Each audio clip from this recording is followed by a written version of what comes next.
Data binding इन angular component, इसको detail में समझते हैं।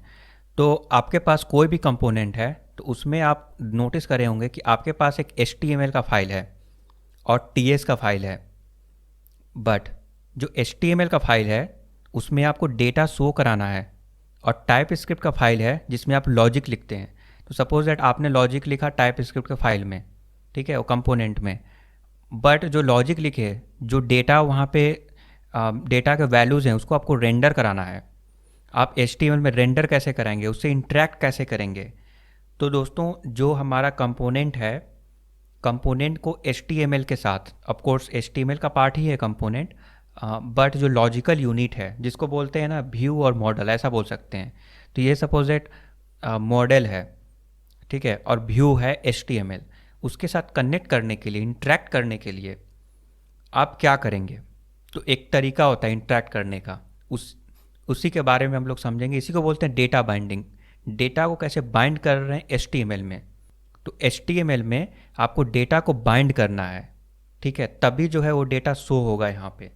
तो कई सारे वे हैं बाइंड करने के। एक तो आपको पता होगा स्ट्रिंग इंटरपोलेशन, जिसमें आप डबल कर्ली ब्रेसेस यूज करते हैं और उसके अंदर वेरिएबल के वैल्यू को डिफाइन करते हैं। ये जो वेरिएबल का वैल्यू है वो मैच होता है जो TS में डिक्लेयर्ड है। तो अगर ये मैच है, अगर है, तो उसके वैल्यू को आप वहाँ पे रेंडर करवा सकते हैं, बाइंड कर सकते हैं। इसी को बोलते हैं बाइंड करना। डेटा को दिखाने को ही बोलते हैं बाइंड करना, ठीक है। तो HTML में कैसे डेटा को बाइंड करेंगे, लेट्स डिस्कस अबाउट। तो दोस्तों एक होता है प्रॉपर्टी बाइंडिंग। कभी कभी ऐसा होता है कि एक इमेज है सपोज, ठीक है, अब उस इमेज कुछ भी हो सकता है। प्रॉपर्टी मतलब होता क्या है? ID हो गया, क्लासेस हो गए, SRC हो सकता है। तो किसी भी कोई भी HTML का टैग है उसका प्रॉपर्टी होता है ये, ठीक है। तो ये प्रॉपर्टी के वैल्यू को बाइंड करने को हम लोग बोलते हैं प्रॉपर्टी बाइंडिंग। तो एग्जांपल के तौर पे बताऊं तो एक इमेज है, मैं एक इमेज लेता हूं। अभी के लिए इसको हम कमेंट कर देते हैं, और मैं जो है ना ये काम कर रहा हूं ऐप कंपोनेंट डॉट HTML में। ओके, अब हम यहाँ पे क्या करेंगे, एक इमेज टैग लेता हूँ IMG, इमेज में लिया, एंड देन इसमें SRC होता है। तो SRC होगा। SRC में बेसिकली यहाँ पे पाथ प्रोवाइड करना होता है कि जिस इमेज को आप दिखाना चाहते हैं, एंड यहाँ पे क्लोज कर सकते हैं।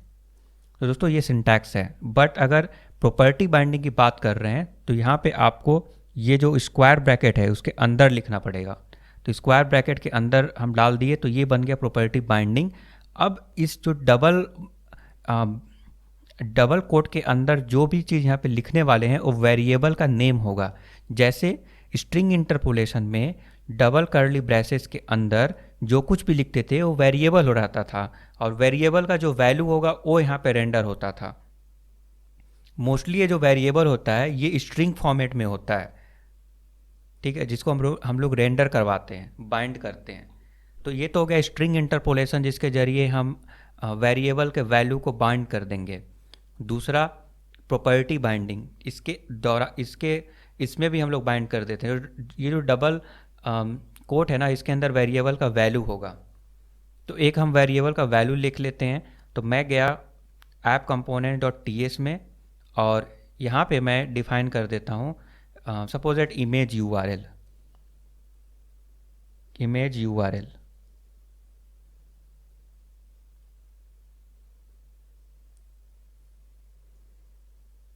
तो मैं यहाँ पे इमेज URL दे देता हूँ और उसका पाथ यहाँ पे दे दूंगा, जाहिर सी बात है।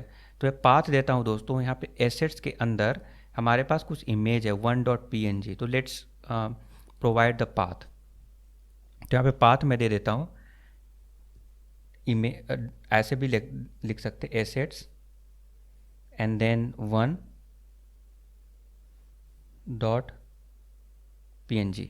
तो एक यहाँ पे नोटिस कर रहे होंगे कि मैंने यहाँ पे क्या किया, इमेज URL जो हमारा नेम है, वेरिएबल नेम है, ये स्ट्रिंग के फॉर्मेट में है। तो यहाँ पे स्ट्रिंग लेते हैं, टाइप डिक्लेयर कर देते हैं।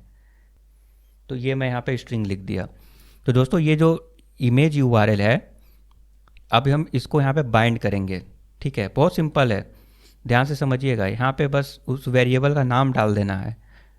ये वेरिएबल का नाम यही है, image URL, that's it. Double quote के अंदर में डाल रहे हैं, याद रखिएगा, ये बेसिक सिंटैक्स होता है। तो अब क्या हुआ कि इस प्रॉपर्टी के वैल्यू को आपने बाइंड कर दिया। ये प्रॉपर्टी के वैल्यू को ऐसे कर रही है, बहुत ही डायनेमिक हो गया। मतलब इमेज यूआरएल कुछ भी हो सकता है, यूआरएल चेंज हो सकता है ओवर पीरियड ऑफ टाइम, आपके लॉजिक के अकॉर्डिंग ये चेंज होता रहेगा, बट जो भी यहाँ पे यूआरएल होगा वही चीज़ रेंडर होगा। ओके, और हम, ये हो गया। अब हम इसको दिखाना चाहते हैं, तो मैं यहाँ पे कैसे दिखाऊंगा? तो ये यहाँ पे ब्रोकन इमेज दिखाई दे रहा है। मैं इसे ओपन करके इंस्पेक्ट एलिमेंट करके देखूंगा कि एग्जैक्टली इश्यूज़ क्या हैं। तो इस पे हम जाएंगे, यहाँ पे तो इमेज है, इमेज के अंदर एसआरसी है, एसआरसी के अंदर ये यहाँ पे दिया गया है। तो दोस्तों ये प्रॉपर्ली ये वर्क नहीं कर रहा है। यहाँ पे आप नोटिस कर सकते हैं कि यहाँ पे i.png है, ये 1 होना चाहिए, बिकॉज जब हम एसेट्स में जाएंगे, let's go to the assets, और यहाँ पे नोटिस करेंगे कि दो फाइल्स हैं हमारे पास, एक है 1.png और दूसरा है 2.png। तो यहाँ पे दोस्तों हम लोग डालेंगे 1.png, देन ये वर्क करने लगेगा। तो मैं यहाँ पे 1.png डाला, और मैं जैसे ही रीलोड करूँगा तो यहाँ पे आप नोटिस कर रहे होंगे कि इमेज जो है सक्सेसफुली लोड हो गया, राइट। तो इस प्रकार से इमेज लोड हो गया। तो यहाँ पे नोटिस कर सकते हैं कि ये वेरिएबल है, और वेरिएबल का मतलब ही होता है डायनेमिक। तो इसके जो प्रॉपर्टीज़ हैं, मीन्स एसआरसी का जो वैल्यू है वो डायनेमिकली लोड हो रहा है, और जो भी हम लोड करवा रहे हैं उसके अकॉर्डिंग डेटा रेंडर हो रहा है, जो भी फाइल होगा, ठीक है। अब इसके वैल्यू को हम ना चेंज भी कर सकते हैं। सपोज दैट मैं क्या करूँगा, क्लिक इवेंट होगा तो उसको चेंज कर सकता हूँ। तो कैसे करूँगा? तो मैं यहाँ पे ना क्लिक डालता हूँ, एक क्लिक फंक्शन बना लेता हूँ, और यहाँ पे मैं क्या करूँगा कि इसके वैल्यू को चेंज कर देंगे। किससे? तो मैं यहाँ पे कर दूँगा 2.png, क्योंकि हमारे पास दो इमेज का फाइल है। तो यहाँ पे लिख देता हूँ 2.png। तो हम अब रिप्लेस कर देंगे 1 से 2.png, क्योंकि ये क्लास है, क्लास के अंदर कंपोनेंट भी एक क्लास ही होता है, तो उसके अंदर हम लोग यहाँ पे दिस यूज करते हैं। अगर वेरिएबल और मेथड को, आई मीन क्लास के प्रॉपर्टी एंड वैल्यूज़ को एक्सेस करना चाहते हैं विद इन द क्लास, तो हम लोग दिस यूज करते हैं। तो ये हो गया दिस, ये दिस रेफर करता है इस क्लास के ऑब्जेक्ट को, मीन्स क्लास के वेरिएबल जो हो गए एंड मेथड को। तो आई होप कि आपको समझ में आ गया कि अब हम डायनेमिकली हम लोग क्या करेंगे कि टू लोड करेंगे। तो मैं क्या करता हूँ, वे क्लिक इवेंट लेता हूँ, ठीक है। क्लिक इवेंट के लिए मैं एक बटन ले लेता हूँ सिंपली। तो बटन के लिए मैं यहाँ पे इनपुट फील्ड ले लेता हूँ, एंड देन इनपुट यहाँ पे नेम टाइप कर देता हूँ, टाइप बटन कर देता हूँ, टाइप बटन। उसके बाद यहाँ पे बटन कर दिया मैंने, एंड देन टाइप के बाद दोस्तों क्लास, ये तो वर्क नहीं करेगा फ़िलहाल, बिकॉज ये तो बूटस्ट्रैप का क्लास है। क्लास में रिमूव कर देता हूँ, एंड वैल्यू यहाँ पे नोटिस कर सकता हूँ क्लिक।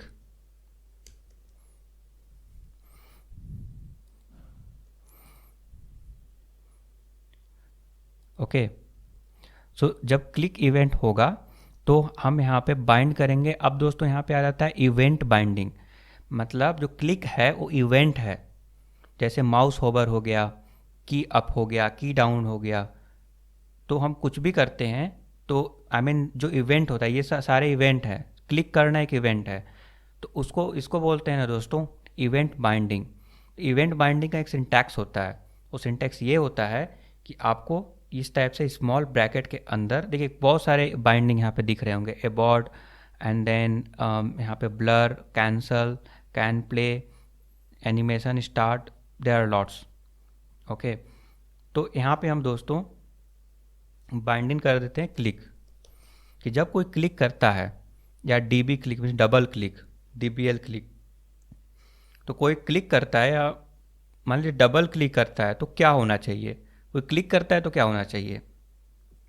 तो मैं क्या कर रहा हूँ, यहाँ पे इसका सिंटैक्स यही है कि ये स्मॉल ब्रैकेट के अंदर हम यहाँ पे डाले हैं। स्मॉल ब्रैकेट के अंदर में डालने का मतलब ये है कि इसको हम लोग as a event binding use कर रहे हैं, तो इसके इवेंट को प्राप्त करने के लिए हम लोग किसी फंक्शन में प्राप्त करेंगे, किसी मेथड में। तो मेथड में हम लोग यहाँ पे क्लिक ही डाल देते हैं, मीन्स डालने के लिए कुछ भी डाल सकते हैं। ओके, तो मैं यहाँ पे क्लिक डाल देता हूँ फिलहाल, क्लिक, और ये फंक्शन है तो फंक्शन का साइन बना देंगे, दैट्स इट। दोस्तों ये जो क्लिक बाइंडिंग है, क्लिक जो है इवेंट बाइंडिंग है, ये जो है ना मैच होना चाहिए। इसका जो फंक्शन है क्लिक, यहाँ पे क्लिक मी कर देते हैं। फंक्शन का नेम कुछ भी हो सकता है, मी भी हो सकता है, तो इससे कंफ्यूज मत हो जाएगी, इतने सारे क्लिक हो गए। ये वैल्यू का मतलब होता है कि क्लिक समथिंग, कुछ भी लिख सकते हैं। ये जस्ट वैल्यू मतलब शो कराने के लिए है। ये क्लिक मतलब जब कोई क्लिक करेगा, इवेंट का नेम है, और ये क्लिक मीन्स फंक्शन का नेम है। जब क्लिक होगा तो कौन सा फंक्शन फायर होगा, तो यहाँ पे हम लोग क्या करते हैं, इवेंट डाल देते हैं, क्योंकि ये इवेंट टाइप है, इवेंट। ओके, बट यहाँ पे ये एरर बता रहा है बिकॉज क्लिक मी अवेलेबल नहीं है, तो क्लिक मी हम लोग को डिफाइन करना पड़ेगा। तो हम लोग ऐप कंपोनेंट में जाते हैं, और ये हम लोग जो जस्ट क्लिक मेथड बनाए थे, अब उसको चेंज करके कर देंगे क्लिक मी। और यहाँ पे क्योंकि इवेंट हम लोग रिसीव कर सकते हैं, तो हम लोग इवेंट लिख दिए। तो अब देखिए, जब हम क्लिक करेंगे, हालांकि ये अननेसेसरी है, ओके, ये अननेसेसरी है, इसको रिमूव भी कर सकते हैं, बिकॉज जस्ट हमको एक फंक्शन कॉल करना है। तो दैट्स वाई हम लोग यहाँ पे रिमूव कर दिए, और यहाँ से भी रिमूव कर देते हैं। नाउ जब हम क्लिक करेंगे तो हमारा इमेज का वैल्यू चेंज हो जाना चाहिए। तो लेट्स सी ये होता है कि नहीं। तो मैं आ जाता हूँ इस पेज में दोबारा से, एंड ये हमारे पास इमेज है, और ऊपर में क्लिक आ गया है। जैसे ही इसमें क्लिक करेंगे तो वैल्यू चेंज हो गया, यहाँ पे नोटिस कर सकते हैं। तो दोस्तों ये ऐसा क्यों हुआ, मैं फिर से एक बार रिफ्रेश करके दिखाता हूँ। यहाँ पे नोटिस कीजिएगा कि ये जो टाइटल है, इसमें लिखा हुआ है component interaction input output decorator. Okay, जब हम इस पर क्लिक करेंगे तो ये वैल्यू चेंज होके हो गया using ng if and ng for directives. तो ऐसा क्यों हुआ? ऐसा दोस्तों इसलिए हुआ बिकॉज हम डायनेमिकली क्लिक करके लोड करवा रहे हैं। मतलब क्या, वेरिएबल का वैल्यू जो भी होगा वो यहाँ पे रेंडर होगा। अगर वेरिएबल का वैल्यू चेंज हो गया तो चेंज वैल्यू रेंडर होगा। मीन्स इसका प्रॉपर्टी जो है उसका जो वैल्यू है वो डिपेंड करता है इमेज यूआरएल पे, ये वेरिएबल पे। तो ये हो गया प्रॉपर्टी बाइंडिंग। दोस्तों आप कभी कभी ना कंफ्यूज होंगे कि जो वेरिएबल का वैल्यू दिखाना है, तो मैं तो स्ट्रिंग इंटरपोलेशन यूज कर सकता हूँ। स्ट्रिंग इंटरपोलेशन यूज करने का मतलब क्या है, ऐसे डबल कर्ली ब्रेसेस, इसके अंदर भी लो लिखेंगे तो वेरिएबल का वैल्यू तो आ ही जाएगा। चलिए लिख कर एक बार देख लेते हैं। तो इसके अंदर हम लोग एक लिखते हैं, सपोज दैट यही लिख देते हैं, ये भी तो वेरिएबल है, तो बस इसको लिख देते हैं ऐसे कुछ इस प्रकार। मैं यहाँ पे लिख दिया, इसको ऊपर लिख देते हैं ताकि, क्योंकि बहुत बड़ा सा इमेज आएगा तो नीचे बॉटम में वो शो करेगा।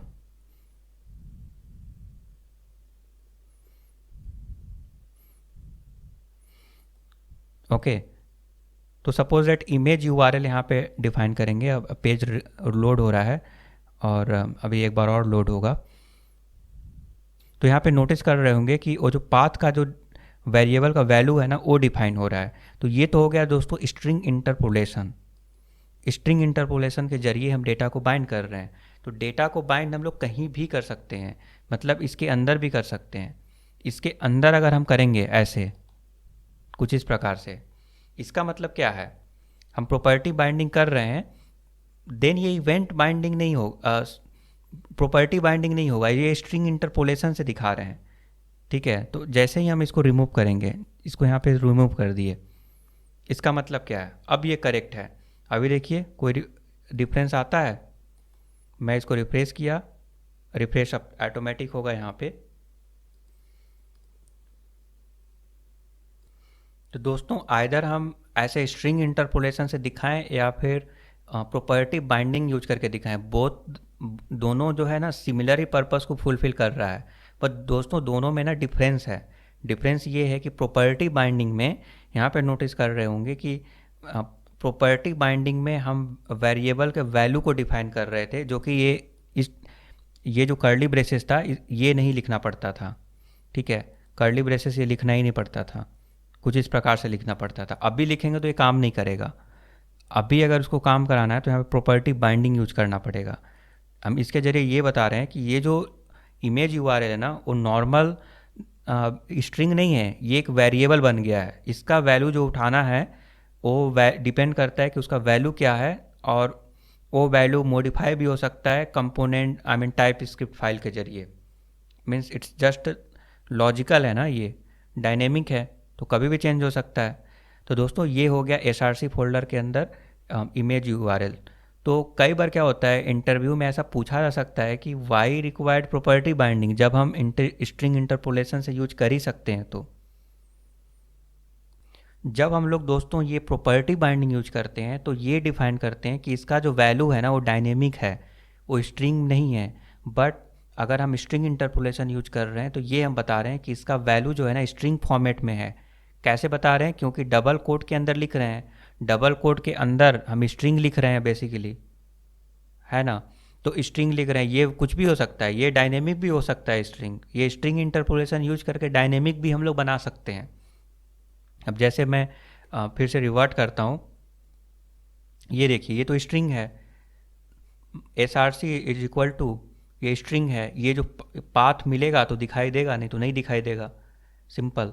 तो अगर हम यहाँ पे पेज देखेंगे तो ये ब्रोकन दिखाई दे रहा है बिकॉज ये पाथ मिल नहीं रहा है, और ये पाथ इमेज यूआरएल है, तो स्ट्रिंग है ये।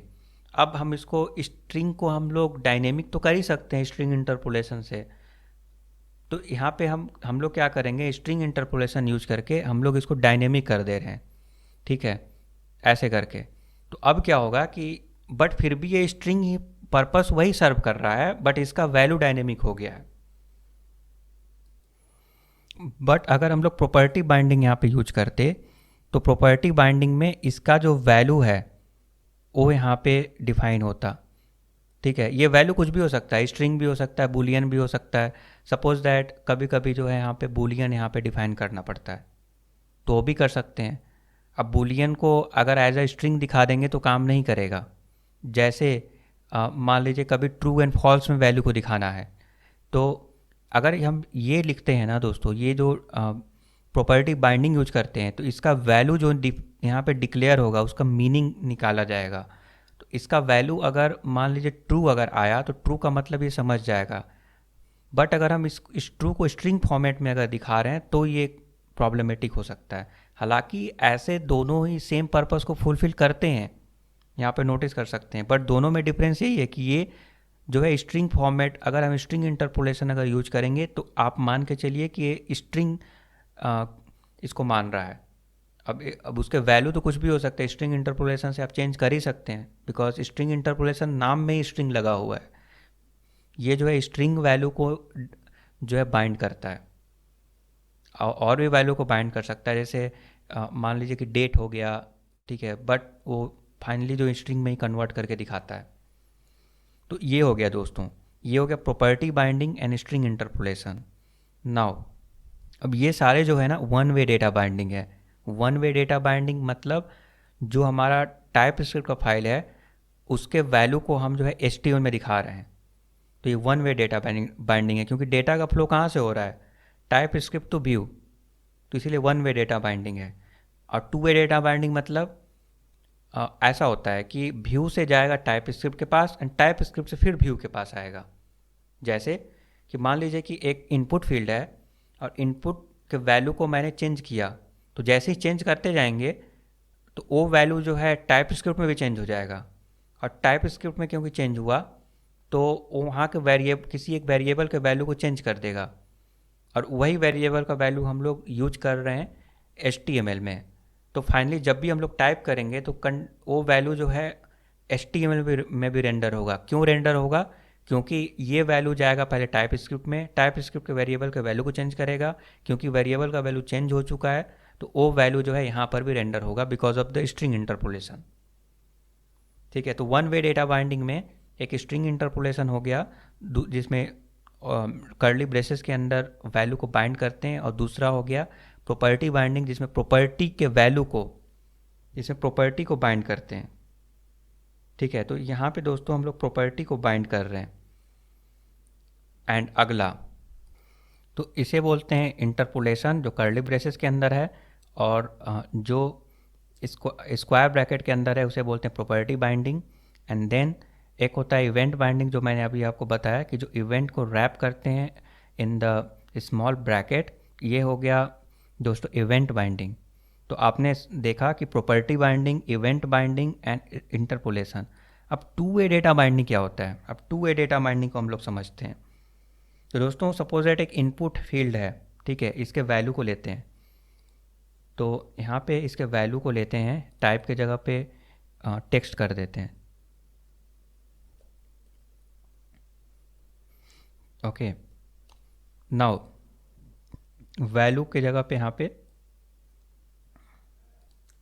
इसके लिए दोस्तों यहाँ पे वैल्यू नहीं चाहिए, और ये मैं रिमूव कर देता हूँ। और यहाँ पे एक एडिशनल प्रॉपर्टी चाहिए, वो है एनजी मॉडल। ठीक है, एनजी मॉडल। एंड इसको हमको रैप करना है, क्योंकि ये टू वे डेटा बाइंडिंग है, तो इसको रैप करना है एज अ इवेंट। ये हो गया। एंड दूसरा ये ब्रैकेट, दैट्स इट। पहले रैप करेंगे small bracket and then square bracket.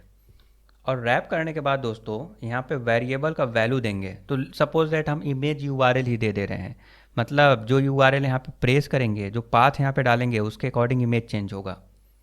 Late suppose, ठीक है, अब इसमें एरर बता रहा है because NG model is a not a known property. Okay, ये प्रॉपर्टी नोन नहीं है। तो ये नोन बनाने के लिए दोस्तों हमको इंपोर्ट करना पड़ेगा एनजी मॉडल को। तो कैसे इंपोर्ट करेंगे? तो वो दोस्तों हम लोग फॉर्म मॉडल से ये आता है, तो फॉर्म मॉडल इंपोर्ट करेंगे। तो हम लोग चले जाते हैं मॉड्यूल में, और मॉड्यूल में हम लोग इंपोर्ट करेंगे यहाँ पे। तो ब्राउज़र मॉड्यूल के बाद यहाँ पे मैं इंपोर्ट कर देता हूँ फॉर्म मॉड्यूल,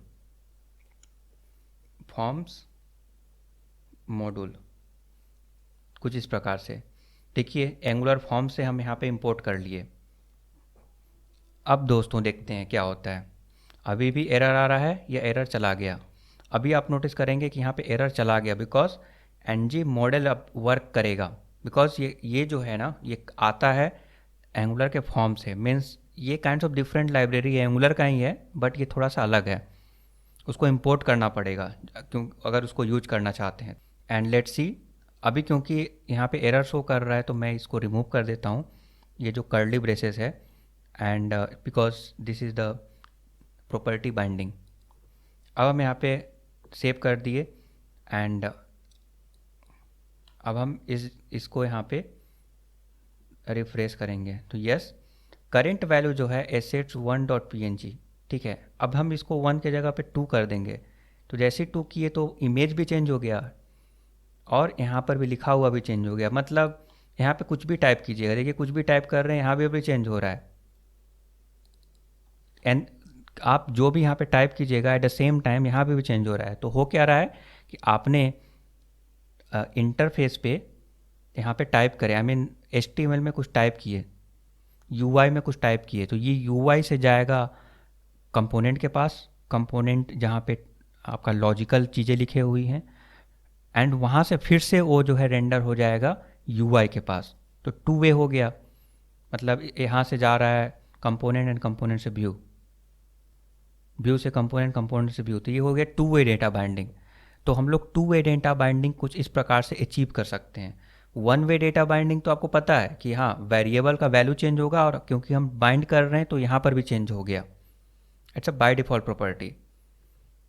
ओके, तो एंगुलर क्या करता है, इंटरनली वो चेक करते रहता है। क्या करेगा, कब वेरिएबल का वैल्यू चेंज हुआ। जैसे ही वेरिएबल का वैल्यू चेंज हो गया, तो उसके वैल्यू को UI में जहाँ पे बाइंड किया गया वहाँ पर भी उसके वैल्यू को चेंज कर देगा। तो ये जो है ना बाय डिफ़ॉल्ट फीचर है। ये जो बाइंडिंग वाला जो सिस्टम है, टू वे डेटा बाइंडिंग या वन वे डेटा बाइंडिंग, ये बहुत ही कूल सा है। बट इसमें ना एक प्रॉब्लम है। प्रॉब्लम ये है कि कोई भी चीज़ें जो हमें आसान करती है, वो कई बार क्या होता है कि उसका कॉस्ट आता है। तो उसका कॉस्ट है परफॉर्मेंस।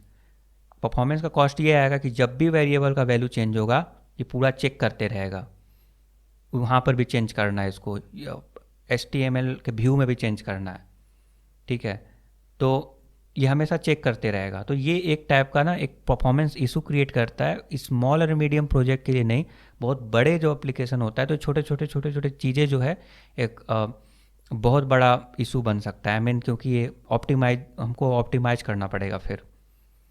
तो कुछ इस प्रकार से दोस्तों ये आता है टू वे डेटा बाइंडिंग। तो वन वे डेटा बाइंडिंग आप देख लिए and to way data binding आप देख लिए। एंड इसको अचीव करने के लिए हमारे पास है property binding, event binding and ये हो गया इंटरपोलेशन। तो property binding, event binding and interpolation, ये तीन तरीका से जो है वेरिएबल के वैल्यू को यहाँ पे बाइंड कर सकते हैं HTML में। ओके, NG मॉडल यूज करके to way data binding achieve कर सकते हैं। और टू वे डेटा बाइंडिंग इस ये हो गया। And one way data binding केवल कंपोनेंट से व्यू में अगर अपडेट हो रहा है और चेंजेस हो रहे हैं, डेटा का फ्लो हो रहा है कंपोनेंट टू व्यू, देन उसको वन वे डेटा बाइंडिंग बोलते हैं। दोस्तों ये जो NG मॉडल है ना, ये डायरेक्टिव भी है जो एंगुलर के द्वारा प्रोवाइड होता है, जिसके जरिए हम लोग to way data binding achieve कर रहे हैं। मीन्स कितना ईजिली सिंक्रोनाइजेशन होता है।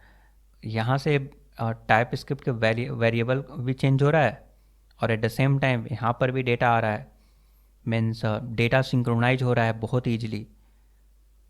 Okay, view to TypeScript and TypeScript to view. दोस्तों आपके मन में ये क्वेश्चन आएगा कि क्या टू वे डेटा बाइंडिंग केवल NG मॉडल से अचीव कर सकते हैं? तो ऐसा नहीं है। ये तो एक मैंने बताया कि एक डायरेक्टिव है जो एंगुलर ने बनाया प्रोवाइड कर दिया। आप खुद से भी बना सकते हैं इसे, बट जनरली लोग ऐसे ही यूज करते हैं बिकॉज जब ये पहले से बना हुआ है तो क्यों हम एक्स्ट्रा क्रिएट करें। अदरवाइज आप क्या करेंगे कि इसका एक वैल्यू होगा। जैसे एक मैं यहाँ पे एक वैल्यू लिख देता हूँ, ठीक है, वैल्यू VALU वैल्यू, और वैल्यू के यहाँ पे हम डिफाइन कर देते हैं वैल्यू। देखिए अब यहाँ पे ना हम लोग प्रॉपर्टी, यहाँ पे आप नोटिस कर रहे होंगे कि यहाँ पे प्रॉपर्टी बाइंडिंग यूज कर रहे थे, तो हम लोग प्रॉपर्टी बाइंडिंग यहाँ भी यूज करेंगे because value is a property, इसमें बाइंड करना है। तो हम इनिशियल जो वैल्यू होगा वो ये वेरिएबल से आएगा, यहाँ पे वेरिएबल डाल देते हैं, राइट। अभी क्या करेंगे, देखिए value is equal to image URL, और ये प्रॉपर्टी बाइंडिंग कर दिए, मतलब जो वैल्यू ये जो है ट्रीट होगा ना, स्ट्रिंग की तरह ट्रीट नहीं होगा बल्कि ये वेरिएबल की तरह ट्रीट होगा, ठीक है। तो ये वेरिएबल हो गया। एंड देन अब ये NG मॉडल का काम ही ख़त्म हो गया, हम इसको रिमूव कर देते हैं। नाउ अभी हम लोग क्या करेंगे कि अब हम लोग का एक इवेंट होता है इनपुट इवेंट, ऐसे। तो हम लोग इवेंट बाइंडिंग यूज करेंगे। तो यहाँ पे आप नोटिस कर रहे थे, यहाँ पे प्रॉपर्टी बाइंडिंग यूज किए, यहाँ पे इवेंट बाइंडिंग यूज करेंगे। और यहाँ पे ना एक हम लोग फंक्शन बना लेते हैं, एक फंक्शन बनाते हैं कि let's say on message change, means on value change, कुछ भी कर सकते हैं। तो लेट्स से यहाँ पे ऑन वैल्यू चेंज मैंने एक ऐसे ही रैंडमली एक बना दिया, एक मेथड बना दिया। मीन्स मेथड ये मौजूद होना चाहिए ऐप कंपोनेंट और TS में, तब ये प्रॉपर्ली वर्क करेगा।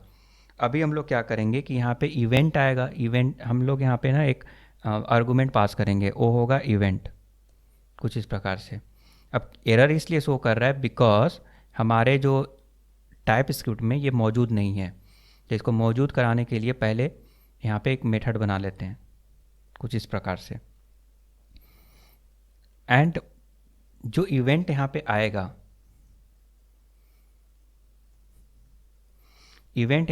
उसको हम लोग कलेक्ट कर लेते हैं, इवेंट, कुछ इस प्रकार से।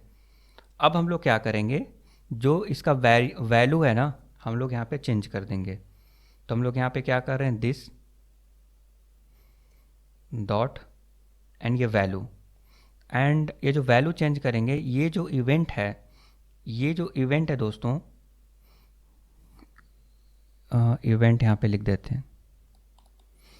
ये नेम कुछ भी हो सकता है, ये जस्ट पैरामीटर नेम है, ओके। नाउ हम लोग कंसोल करके देखते हैं कि इवेंट में आ क्या रहा है, जिससे हमको पता चलेगा कि इसको इस इवेंट से वैल्यू कैसे प्राप्त करें। तो हम लोग क्या करते हैं, इसको कंसोल करते हैं, दिस डॉट कंसोल करते हैं डायरेक्टली।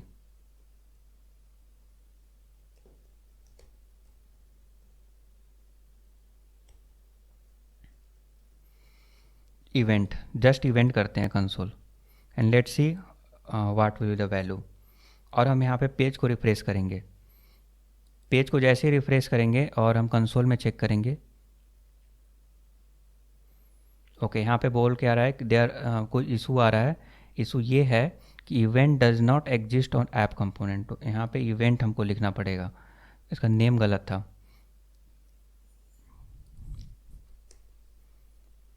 अभी सही है, ये इवेंट।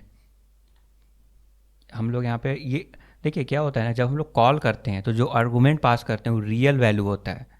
मतलब इस रियल वैल्यू का मतलब क्या है, ये वेरिएबल के अंदर इसके अंदर जो मौजूद है वो रियल वैल्यू है। बट यहाँ पे जो मौजूद है टाइप स्क्रिप्ट में, वो एक पैरामीटर है, ये एक वेरिएबल है। तो ये हम ना ऐसे भी लिख सकते हैं, डॉलर साइन हटा भी सकते हैं, डॉलर रिप्रेजेंट्स कि ये इवेंट का टाइप है। हालांकि इसको नहीं हटा भी देंगे तो चलेगा, तो इससे आप कंफ्यूज मत होइएगा। इवेंट देखिए यहाँ पे हटा दिया, यहाँ पर भी हटा देंगे तो ये सेम तरीके से काम करेगा, कोई इशू नहीं है, कोई भी नेम दे सकते हैं यहाँ पे।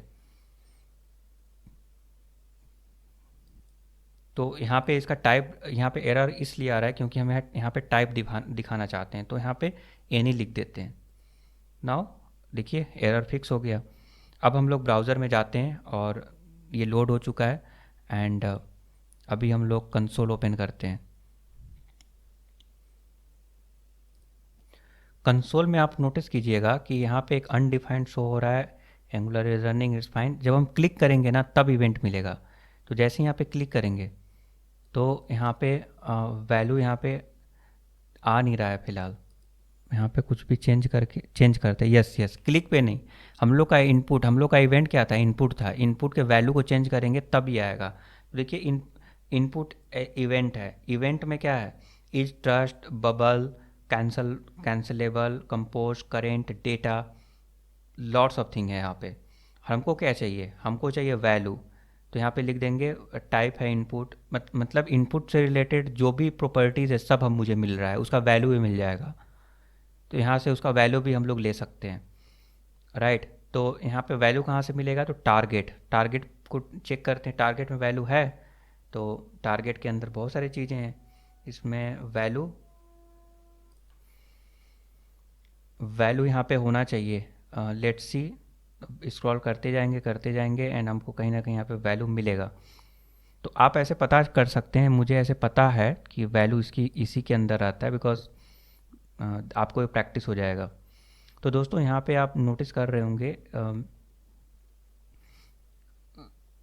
सबसे लास्ट में मिलेगा वैल्यू,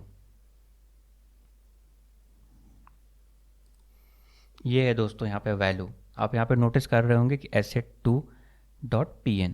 अब हम इसको वैल्यू को चेंज करेंगे ना, टू के जगह पे 1 करके देखते हैं, इमेज तो चेंज होगा ऑफ कोर्स। 1.png करते हैं तो देखिए इमेज चेंज हुआ, आई थिंक यस। 2 करके वापस से वेरीफाई करते हैं, इमेज चेंज हुआ नहीं, इमेज चेंज यहाँ पे नहीं हुआ। क्यों नहीं हुआ, ऑब्वियस सी बात है, मैंने कुछ किया ही नहीं, मैं तो बस कंसोल किया हूँ ना, तो कहाँ से होगा। तो अब अगर नोटिस करेंगे यहाँ पे, तो यहाँ पे देख सकते हैं डेटा 1G, जो भी चेंज हो रहा है वहाँ पे हमको डेटा भी मिल रहा है। डेटा तो मिल ही रहा है, बट उसके साथ साथ वैल्यू भी मिल रहा है ना। वो बहुत ही आसान हो गया, फिर तो ज़्यादा कोई मुश्किल है नहीं। अब हम लोग क्या करेंगे, इवेंट डॉट टारगेट करेंगे। बिकॉज हमारा याद करिएगा कि हम लोग जहाँ जो वैल्यू मिल रहा था वो टारगेट के अंदर मिल रहा था, राइट। तो हम लोग इसीलिए टारगेट से उठाएंगे वैल्यू को। मैं थोड़ा सा ये बड़ा कर देता हूँ, आई थिंक आपको क्लियर दिख रहा होगा या नहीं, आई एम नॉट श्योर। तो इसको हम यहाँ पे अभी दिख रहा होगा। तो यहाँ पे हम लोग टारगेट करते हैं, से हम लोग डेटा को प्राप्त करेंगे। तो ये हो गया टारगेट, इसको कॉपी कर लेते हैं। तो यहाँ पे event dot target dot value. अभी देखिए हम लोग ये तो कर ही रहे हैं, अभी क्या करेंगे कि जो हमारा ये इमेज का URL है उसे भी चेंज कर ले रहे हैं। जब भी हम टाइप करेंगे तो ये भी यहाँ पे रिफ्लेक्ट करेगा, इसका वैल्यू भी चेंज होगा। अभी देखिए टू वे डेटा बाइंडिंग हम लोग विदाउट NG मॉडल अचीव कर सकते हैं कि नहीं। अभी हम इसको अभी इसको रिमूव कर देते हैं बिकॉज इसका अब कोई काम नहीं है। तो अभी दोस्तों देख सकते हैं यहाँ पे जो भी टाइप करेंगे यहाँ पर भी टाइप हो रहा है। मतलब जो NG मॉडल से जो फंक्शनलिटी अचीव किए थे वो ऐसे भी कर सकते हैं, राइट। यहाँ पे जो भी चेंज कर रहे हैं वहाँ पे तो हो ही रहा है, और ये इमेज भी चेंज हो जाएगा। जब यहाँ पे टू देंगे, करेक्ट पाथ देंगे तो इनकरेक्ट पाथ था ना, तभी तो ब्रोकन इमेज आ रहा है। बट जैसे ही करेक्ट पाथ देंगे तो ये चेंज हो गया है। अभी क्या आ रहा है, using NG if and NG for directive. 1 करेंगे तो क्या होगा, 1 डाले तो component interaction input output decorators ये अलग अलग हो गया। ऐसा क्यों हुआ, ऐसा इसलिए हुआ बिकॉज हम लोगों ने करेक्ट पाथ यहाँ पे डाला, और वो पाथ वेरिएबल का वैल्यू जो भी है वहाँ रिफ्लेक्ट भी कर रहा है। मतलब यहाँ पे कुछ भी आप लिख रहे हैं वो जाएगा कंपोनेंट के पास, और कंपोनेंट फिर जो है व्यू के पास। डेटा फ्लो कैसे हो रहा है, view to component, component to view, two way data binding. तो कितना कूल हो जा रहा है, कितना बेहतरीन हो गया। तो बट यहाँ पे नोटिस कर रहे होंगे कि यहाँ पे सेपरेटली प्रॉपर्टी बाइंडिंग एंड ये हो गया हमारा इवेंट बाइंडिंग, सेपरेट यूज कर रहे हैं। Property binding, event binding separate use करने से दोस्तों ये फंक्शनलिटी अचीव कर पा रहे हैं। अदरवाइज हमारे पास by default Angular directive provide करता है, वो है NG model. Okay, this is the attribute directive जो एंगुलर प्रोवाइड करता है। अदरवाइज हम लोग भी अचीव कर सकते हैं कुछ इस प्रकार से। तो आई होप कि आपको समझ में आ गया प्रॉपर्टी बाइंडिंग के बारे में, कि सॉरी डेटा बाइंडिंग के बारे में, कि कितने टाइप के डेटा होते हैं। बिकॉज इंपॉर्टेंट होता है, डेटा को बाइंड करना इंपॉर्टेंट है। मैं अगर आप other programming I mean other front end के टेक्नोलॉजी में देखेंगे तो डेटा बाइंडिंग जो है कुछ इस प्रकार के कूल फीचर नहीं होते।